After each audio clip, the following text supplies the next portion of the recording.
Hello प्यारे student, आज के इस वीडियो में हम बहुपदों के शून्यक निकालना सीखेंगे। तो हमें इस तरह से प्रश्न दे दिया जाएगा, निम्नलिखित बहुपदों के शून्यक ज्ञात कीजिए। अगर आप कक्षा 10 या 9 में पढ़ रहे हैं तो ये वीडियो आपके लिए बहुत ही महत्वपूर्ण होने वाला है। तो चलिए शुरू करते हैं। तो सबसे पहले हम पहला सवाल हल करेंगे, इसके बाद दूसरा एंड इसके बाद तीसरा, है ना। तो चलिए इसको हम पहले सवाल को सबसे पहले हल करेंगे। तो यहाँ पर पहला सवाल नोट कर लेते हैं, x+6, है ना। ये पहला बहुपद है, यानी इसके क्या करने हैं, शून्यक निकालने हैं।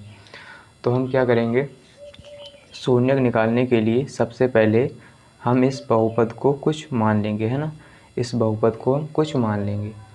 तो बहुपद को हम इंग्लिश में क्या कहते हैं, पॉलिनोमियल, है ना। क्या कहते हैं बहुपद को, पॉलिनोमियल। तो यहाँ पर लिखेंगे हम पॉलिनोमियल p(x) बराबर, हम इसको क्या मान लेंगे, x+6, है ना। इसके बराबर हमने इसको मान लिया, है ना। अब इतना करने के बाद क्या करेंगे, अब जब भी हमें बहुपद के शून्यक निकालने हों तब हम इस पूरे के पूरे बहुपद को क्या करते हैं, शून्य के बराबर रख देते हैं। क्या करते हैं, इस पूरे बहुपद को शून्य के बराबर रख देते हैं जब भी हमें इसके क्या हों, शून्यक निकालने हों। तो चलिए इसको क्या करेंगे, शून्य के बराबर रख देंगे, है ना। तो यहाँ पर हम लिखेंगे शून्यक निकालने के लिए इतना लिख लेंगे, है ना। शून्यक निकालने के लिए इतना हमें लिख लेना है। तो यहाँ पे लिखेंगे p(x) बराबर 0, है ना। इसको हम 0 के बराबर रख देंगे, है ना। चलिए अब क्या करेंगे, p(x) बराबर कितना है, x+6। तो यहाँ पे लिखेंगे x+6, है ना। इसके बराबर क्या है, x+6। तो हमने यहाँ पे लिखा x+6 बराबर 0। तो अब क्या करेंगे, ये प्लस का 6 इधर जाएगा तो माइनस का 6 हो जाएगा, है ना। तो इसकी वैल्यू निकल के आ गई कितनी, x बराबर -6। यही हमारा क्या है, शून्यक निकल के आ गया, है ना। यहाँ पर क्या था, प्लस था, इधर आ गया तो -6 हो गया, है ना। चलिए अब हम दूसरा सवाल हल करेंगे। दूसरा सवाल क्या है, इसको नोट कर लेते हैं, 4x - 12, है ना। इसके भी शून्यक निकालने हैं। तो हम कैसे निकालेंगे, शून्यक निकालने के लिए सबसे पहले हम इस बहुपद को कुछ मान लेंगे, जैसे हमने पहले सवाल में किया था वैसे ही हम करेंगे, है ना। तो यहाँ पर कुछ मान लेंगे, यानी p(x) बराबर मान लेंगे कितना मानेंगे, 4x, है ना। 4x - 12, है ना। 4x - 12, है ना। अब क्या करेंगे, इतना करने के बाद क्या करेंगे हम, अब जब भी हमें किसी बहुपद के शून्यक निकालने हों तब हम इस पूरे के पूरे बहुपद को क्या करेंगे, शून्य के बराबर रख देते हैं, ना। पूरे के पूरे बहुपद को शून्य के बराबर रख देते हैं, जैसे हमने पहले सवाल में किया वैसे ही करना है ना। चलिए इसको शून्य के बराबर रखेंगे तो क्या लिखेंगे, यहाँ पर शून्यक निकालने के लिए क्या लिखेंगे, शून्यक निकालने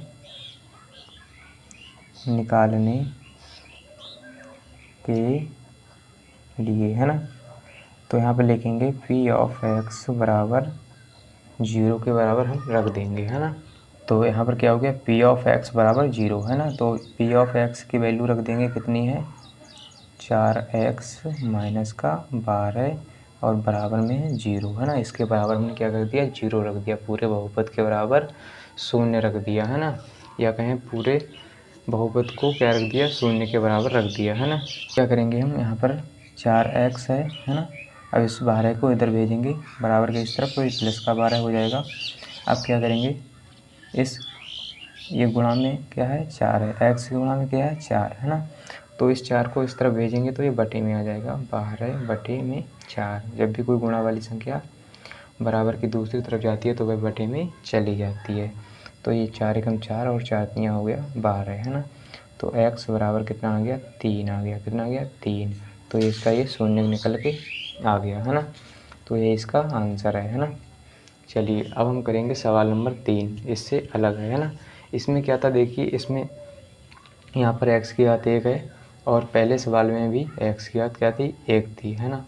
तो हम अब ऐसा सवाल सॉल्व करेंगे जिसमें x की घात 2 होगी, है ना।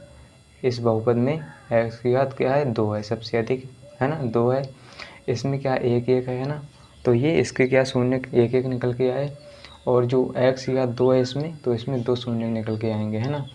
चलिए अब क्या करेंगे, तीसरा सवाल इसको नोट कर लेते हैं, है ना। चलिए अब हम क्या करेंगे, सवाल नंबर 3 को सॉल्व करेंगे, है ना। सवाल नंबर 3 क्या है, 2x² प्लस का 7x प्लस का 6, इसके क्या करने हैं, शून्यक निकालने हैं। क्या करने हैं, शून्यक निकालने हैं, है ना। तो हम क्या करते हैं, शून्यक निकालने के लिए सबसे पहले हम इस बहुपद को कुछ मान लेंगे, जैसे हमने पहले और दूसरे सवाल में किया था वैसे ही हम करेंगे, है ना। तो यहाँ पर हम लिखेंगे p(x) बराबर, इसको मान लेंगे 2x² प्लस का 7x प्लस का 6, है ना। इतना हम मान लेंगे, है ना। तो इतना करने के बाद क्या करेंगे हम, जब भी किसी भी बहुपद के शून्य निकालने हों तब हम इस पूरे के पूरे बहुपद को क्या करते हैं, शून्य के बराबर रख देते हैं, है ना। शून्य के बराबर रख देते हैं। तो इसको शून्य के बराबर रखेंगे हम। तो यहाँ पर लिखेंगे शून्यक निकालने के लिए, है ना, शून्यक निकालने के लिए, शून्यक निकालने के लिए इतना लिख लेंगे, है ना। तो p(x) बराबर 0, है ना। शून्यक निकालने के लिए क्या करेंगे, इस पूरे के पूरे बहुपद को हम क्या करेंगे, शून्य के बराबर रख देंगे, है ना।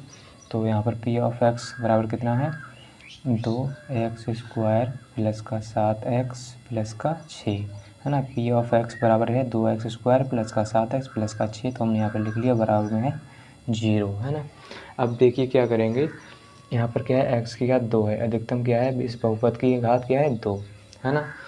तो अब क्या करेंगे, अब हम क्या करेंगे, जिस भी बहुपद की एक से अधिक घात हो, क्या हो, जिस भी बहुपद की एक से अधिक घात हो तब उस बहुपद के शून्यक निकालने के लिए हमें गुणनखंड करना पड़ता है। क्या करना पड़ता है, गुणनखंड। तो हम क्या करेंगे, इसके गुणनखंड करेंगे। तो चलिए, अगर यहाँ पर 3 घात होती तब भी हम गुणनखंड करते, यानी एक से अधिक घात होगी तो हम इसके गुणनखंड करेंगे, है ना। चलिए अब इसके गुणनखंड करेंगे। तो गुणनखंड कैसे किए जाते हैं, तो गुणनखंड कैसे किए जाते हैं, जो x² की गुणा में संख्या होती है उसकी गुणा अंतिम पद से कर दो, है ना। अंतिम पद क्या है, 6 है, और x² के गुणा में संख्या कौन सी है, 2 है ना। तो यानी x² के गुणा में जो संख्या है उसकी गुणा अंतिम संख्या से, यानी अंतिम पद से कर दो, है ना। तो अंतिम पद क्या है, 6, तो इसकी हम गुणा करेंगे 2 गुणा 6, है ना। तो इसकी कितना आ जाएगा, देखिए 2 छंग 12, है ना, 12 आ गया।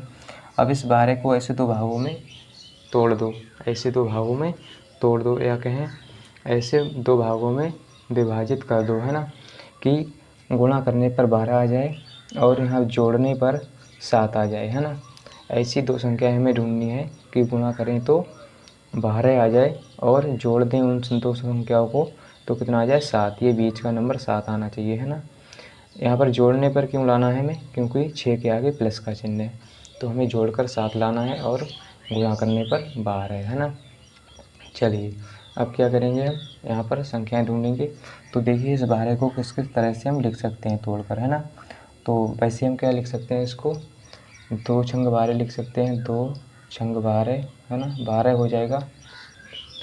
तो हम इस 12 को किस तरह से लिख सकते हैं, 2 गुणा 6, यानी 2 छंग 12। अगर 2 + 6 करें तो कितना हो जाएगा, 8, है ना। तो हमें लाना कितना है, 7। तो ये संख्या नहीं बनेगी। चलिए और ढूंढते हैं संख्याएं, और इसको हम कैसे लिख सकते हैं, देखिए 3 गुणा 4 कितना होता है, 12, है ना। 3 चौके 12। अगर हम 3 + 4 करें तो कितना हो जाएगा, 7। कितना हो जाएगा, 7, है ना। तो 7 हो गया।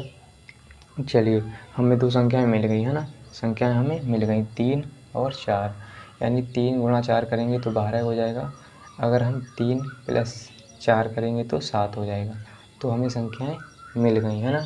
क्या करेंगे, हम इसके गुणनखंड करेंगे। चलिए अब क्या करेंगे, इसके गुणनखंड। तो यहाँ पर हम लिखेंगे 2x² प्लस, अब इस 3 और 4 को लिख लेंगे, 3 + 4, यानी 2 संख्याएं हैं 3 + 4, तो हमने 7 की जगह पे लिख लिया 3 + 4, है ना। अब इस x को ब्रैकेट के बाहर रखेंगे, प्लस में 6 बराबर में 0 रहेगा, है ना।